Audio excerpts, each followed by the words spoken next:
So post 29th and 30th of August, India was on top of the situation. India was acting, China was reacting. But is this just a tactical victory, if some may argue, or a tactical advantage that India enjoys?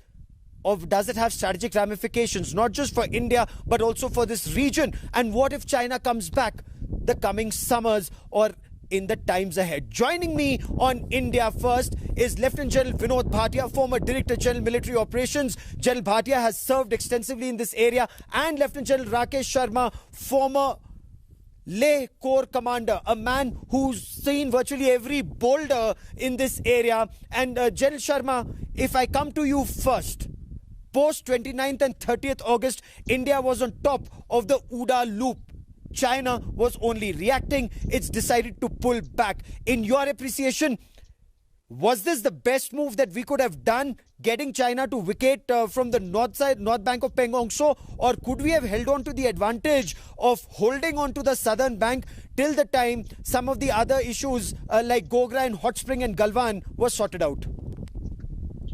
Thank you, Gaurav, for inviting me. It was interesting to hear the Army Commander run us through the entire events that have happened in the course of last 6 months, including the operations carried out on 29th and 30th of August. So it is important here to state that while the operation carried out in south bank of Pangong Tso, which we call Chushul sector or heights of strides Pangur Gap, were occupied in relationship to the tactical gains that the Chinese have had in Pangong Tso North Bank. But these were also related to what had happened in Galwan earlier, or the difficult situation that we were facing in Gogra and Hot Springs, and also Depsang Bulge. So it was a large response. It was not a narrow response of the 8 kilometers between Finger 4 and Finger 8. What was carried out by us in this area of Chushul sector was over 25 odd kilometers. So we had, naturally it was a tactical operation, but it had strategic ramifications. The entire world noticed it. The entire region noticed it. It brought the whole public gaze into what the operations being carried out by us. And as the Army Commander also pointed out, we did operations on Finger 4, higher heights of Finger 4, and also the passes of Anila and Kula. So there was a holistic operation carried out, and they were relationship. Now, to answer your question as to whether we could have moved ahead and retained this as leverage, well, it's very difficult to retain forces at that level. And in the discussion that would have ensued at that level, this withdrawal from Pangong Tso North and South Bank would have been rightly carried out. Now, hereafter, we'll have to see how things pursue and move ahead onto the other areas as being called friction points. Oh, absolutely. But what is extremely interesting, General Bhatia, is the Army Commander saying that we were on top of the OODA loop and China was only reacting. So before it could orient itself to what was happening, and you know, he was observing, he was orienting before he could direct his troops to take the next action and act. We had already moved, south bank of Pangong Tso, then tanks on Rizangla, Richinla, then north bank of Pangong Tso and Anila, Akila. It was a brilliant operation by the Indian Army, and China just didn't know it had lost its advantage. Yes, Gaurav, absolutely. What General Joshi said is absolutely correct. We were on top of the OODA loop. We surprised the Chinese. They never expected such a thing. And the way it was carried out and executed, the plan and executed, I think it was totally professionally done and very committed and very well done. And let me add a couple of things more about General Joshi, which you have covered. He's also been our defense attaché in Beijing. And he's also been holding the China desk. He's looking after the China desk in the Military Operations Directorate.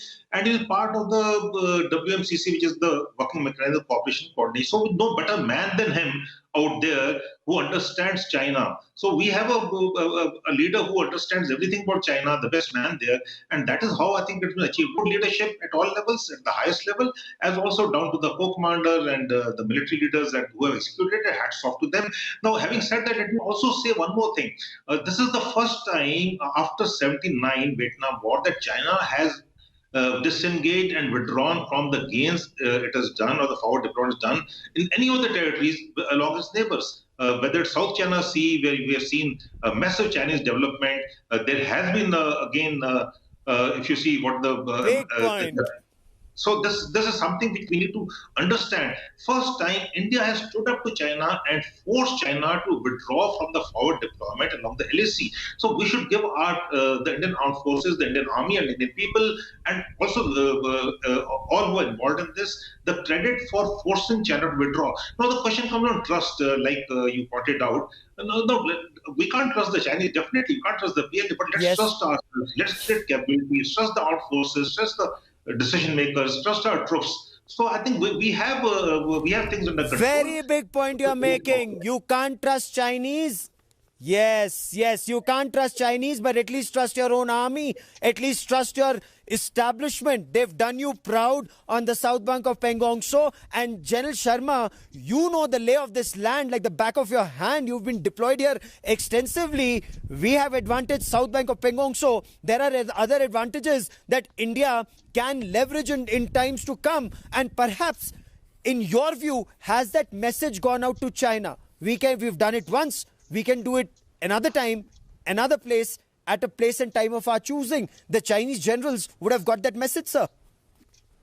Yes, we would draw positives out of what has happened in the course of 9 months. We have got immense amount of confidence in what we carried out. We looked barrel to barrel and face to face with the Chinese and carried the day. We surprised them totally. We had a wide canvas of what operations we were able to carry out. And it's not in Eastern Ladakh. We did it all over the LAC. So when the whole thing can be measured together, we have gained immensely in confidence in dealing with Chinese, and Chinese would have also learned immensely out of this one. So the fact is that we have now hereafter what happens when we start discussing other areas, and as rightly General Bhatia is saying, there is duplicity involved. The Chinese may infringe on the treaty that or the document that they have signed with us recently in Moldova. They can infringe on anything.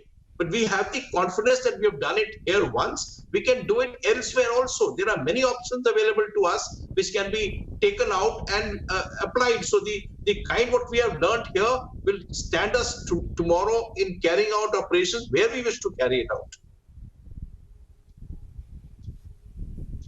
And General Bhatia, in your view, has India been able to send out that message? You heard the army commanders talk about it. The speed at which India was able to deploy, the numbers that we have in Ladakh at this point of time, the rebalancing that is happening, the infrastructure development that is happening across Ladakh, that would send out a message to China, because from what sources are telling India today, our infrastructure development push, our reorganization of forces and our deployment of forces will remain till the time that there is a comprehensive solution. Gaurav, absolutely. I think we have done exceedingly well in giving it the right push, the right focus, the right resources, and we'll have to. But let's not underestimate China. That will also be incorrect totally. We should have confidence in ourselves, and our confidence should not become complacent. We have to keep building our capabilities, enhancing capacities. And the aim should be to deter China's aggressiveness. How we do it is to build capabilities, to build infrastructure, to build roads, to build radars out there, to have reserves to react. So, or not react, but to preempt actually. We have to preempt China if it starts, its forward deployment again, which is likely, which is possible. So we cannot be sitting back and saying all is well right now, so nothing going to happen. They have signed a document. Well, we had 5 agreements earlier also, including the 2013. But let's also look at it positively. We had a certain position saying that we should have status quo ante as of April 2020. Having achieved that, now a lot of voices are saying that no, why we're getting Kailash Ridge? If we have a position of ensuring status quo ante, then that is what it is, and that is what we are ensured. So where's the doubt in anyone's mind that whether we're giving up our territories or our claims? We're not giving up anything whatsoever. That's a good point you make, and that's a point that he's also clarified. And General Sharma, you've been deployed, you know Depsang. He also clarified on Depsang that China has not achieved the 1959 claim line as some may argue. They are unable to patrol up to their claim lines. They do not have massive troops amassed in Depsang. They're only stopping us to going up to our claim line. But equal number of troops deployed, and again this has to be sorted out diplomatically. It's not as if you have massive tanks or troops deployed there. Should the Chinese bring forces, India has forces in the area. So again, it's for negotiations to take over, where the military has perhaps brought us to perhaps a secure environment, if I may use that word? Yes, see, Depsong is another different situation altogether. The similar thing happened, what is happening now in 2013 April also. And the Chinese patrol blocked us, and thereafter we had negotiations and we were able to go back to normal, which is start patrolling up to patrol point 13, which is up to our claim line. Now, this time he has blocked us probably, so it is apparent that he's blocked us to going across to the portions of Depsang Birds that we were patrolling earlier. But he has a claim line which goes up to Burtse. He says his claim line is up to Burtse, which is our post, well into our own territory. And he used to use the same area to patrol. We've also blocked him. We are also not, we're disallowing him to come down. So there is a situation which is developed there. And this requires intensive negotiation. It won't happen in one day. It will require large negotiations. And I think when we start negotiating, we'll be able to say there is a position that we can take advantage there also. And maybe we'll be able to proceed further in times to come. Very interesting point you make, sir. Very, very interesting point. In fact, some of the Chinese commentators now seem to indicate that the troop level, the force level that they had brought was rather defensive. And General Sharma, you'd made this point even earlier, that with this troop level, with this force level, China wasn't aiming at something aggressive. Do you still stick to that point, that China only wanted to send out a message and we've sent out an equally strong message? Yeah, I wish to make 2 points here. One is that the quantum of force he brought on a very wide front only in one sector, which is Eastern Ladakh, is insufficient to carry out any great material operations. And we had matching force across here on the territorial wars. We would have given him a very, he would have reckoned that we were a stronger force here. So his quantum of force he brought, and I stand by that one, that it was insufficient to carry out large conventional operations. But having said that, it must be pointed out that the issue of line of actual control is not resolved. The line of actual control remains a fuzzy line. The way it's like a paradox between two people watching it. Till the time we get around sorting the line of control seriously, line of actual control seriously between us and the Chinese, situations will continue developing here or elsewhere.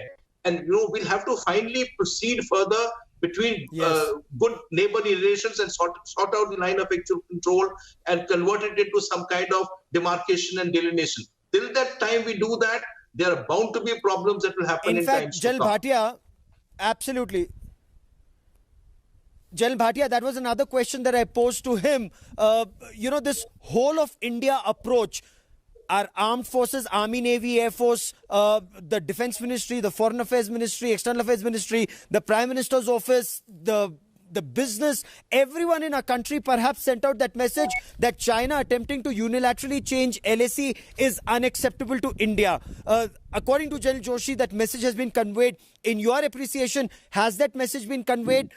Will this lead to China perhaps returning this summer or the next summer? And does this also indicate that the force levels that we have here in Ladakh will perhaps be permanently deployed now? Gaurav, yes, the message has gone out very strongly. It's a signal at the strategic level that happen what may. India has demonstrated a resolve to ensure its territorial integrity. It has demonstrated resilience. I'm talking about India, not the Indian Armed Forces alone, India as a whole. And that is the message which has gone out. And like I said earlier, at the cost of reputation, we have forced the Chinese to withdraw or disengage from positions they had occupied, which has not happened in any other territorial dispute which China has gone with other countries, and it's got dispute with most of its 27 odd neighbors, including maritime neighbors. So to that extent, I am confident that we are there. But we'll have to make sure whether China does it again or not is a question. But we have to prepare that China can do it again. It's part of military coalition which China tried it. I don't think I agree with General Sharma totally that he was not here to wage a war. The forces not employed there. But then he was trying to convey a strategic signal to us that, look, I'm strong and I can do what I want to do.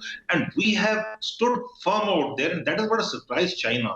That's how it's gone back. So if he's going to come again, we should have prepared that it can happen again. And that preparation can only come if we have enough forces which can react in a particular time frame. Let me go a step further. There is an infrastructure differential which is major between China and us. We have a terrain friction. He's got fantastic infrastructure, and we need to create that infrastructure so that we can react or we can preempt any Chinese move. We have to create reconnaissance capabilities, the intelligence capabilities, surveillance capabilities. So there's a road ahead which we'll be definitely doing. I think at the cards we have the best leaders out there who will be looking at all these issues.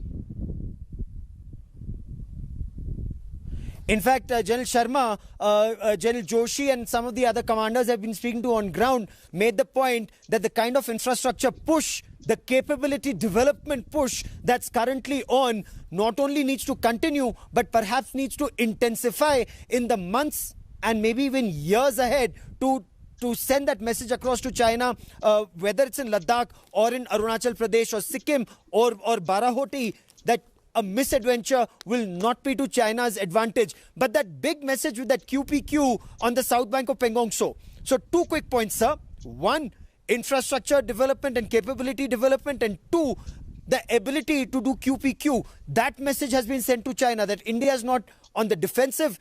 India can take steps to deter an adversary. Yes, you're right. You see, the capability development and the capacities available to us to undertake operations immediately are both interlinked. We cannot bank on a situation where we still resort to getting troops or formations from the planes and then get them acclimatized and trained and carry out operations. This event of last 9 months has taught us that we need to create sufficient reserves which are available in the Ladakh region, which are properly acclimatized and available to us. 1. Second is the infrastructure. Infrastructure push is a very big way. It is already on, including habitat and roads, etc., etc.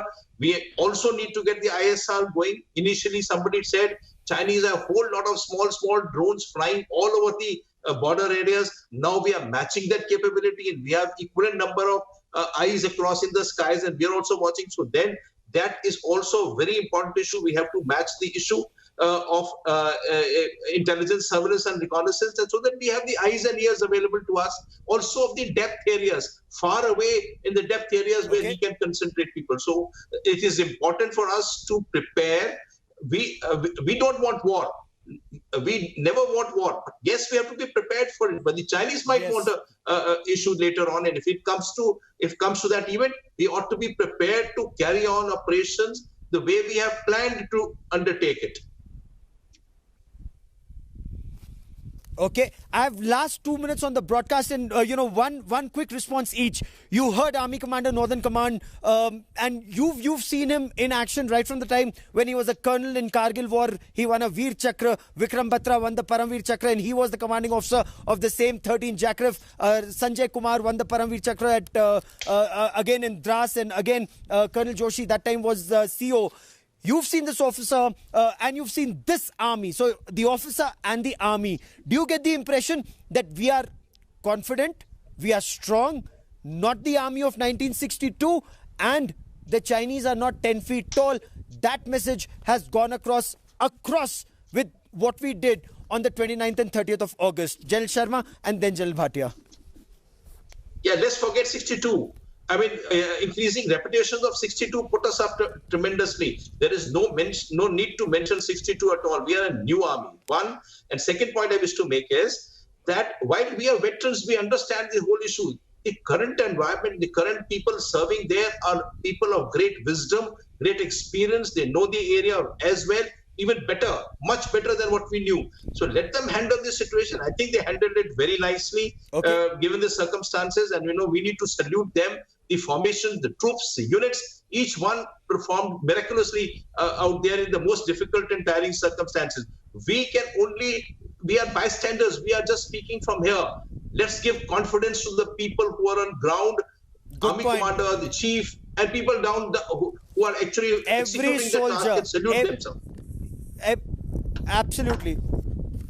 Absolutely, sir. Absolutely. Every soldier, every section commander, platoon commander, company commander, commanding officer, every brigade commander, div commander, corps commander, and all across the country, all across the, the LAC, General Bhatia, They've done well, but we need to remain alert, General Bhatia, because China is an adversary you just can't trust. He may be pulling back 2 steps. He may hit back with a vengeance. We need to be prepared, General Bhatia. Yes, we need to be prepared always, and we need to be future ready. And I would like to also add the people of Ladakh. People of our border areas all along, they have an equal contribution to this. They really support the armed forces and the army out there. We could not survive without their support. So they also have an equal stake in it, and they have an equal contribution to what we have forced Chinese to go back. Let me also give a word on the media. The media has also played its part out there. So it's a whole of a nation approach, like you said, and we have stood firm and will continue to stay firm. And we have to enhance our capacity. There's no doubt about it, and that is what we'll be doing. Enhance capacity, enhance capability, build infrastructure all along the line of actual control. General Sharma and General Bhatia, as always, it's a pleasure to have you on the broadcast. It was really heartening to hear Lieutenant General Y.K. Joshi, Army Commander, Northern Command. During operations, remember Operation Snow Leopard is still on. During operations, he's reassuring the nation, trust your army. We don't trust our adversary, but we can trust our army to deliver. We are proud of our soldiers. We have one more reason to be proud of our Him Viranganas. Women police personnel of the Indo-Tibetan Border Police, and they too are now being deployed or have been deployed along the line of actual control at the ITBP outposts. I caught up with some of these women sub-inspectors, assistant sub-inspectors and constables while on their tour of duty. Some of them have come down after 3 months at the LAC. Some are on their way up. We had this conversation. Very proud of our women deployed along the line of actual control. Hi everyone, Preeti Chaudhary here. Hope you like this video. For latest news and analysis, like and subscribe to the India Today YouTube channel. And don't forget to press the bell icon to stay updated. Thank you for watching.